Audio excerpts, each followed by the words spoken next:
National stadium Karachi میں کھیلے جانے والے پاکستان انگلینڈ کے درمیان 4 T20 میچز کے حوالے سے SSU ہیڈ کوارٹرز میں سیکیورٹی کوارڈینیشن کا ایک اہم اجلاس منعقد ہوا، جس میں میچز کے آغاز سے قبل سیکیورٹی انتظامات کا جائزہ لیا گیا۔ اجلاس کی صدارت DIG security and emergency services division doctor Maqsood Ahmed نے کی۔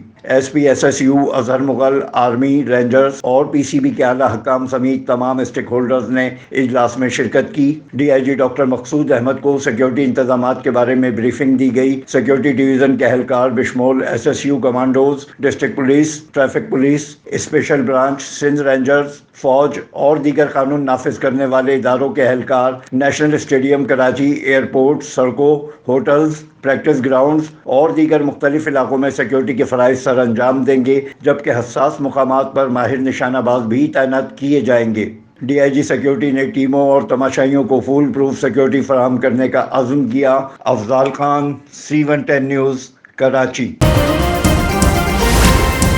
C110 نیوز، خبر کی اصل خبر۔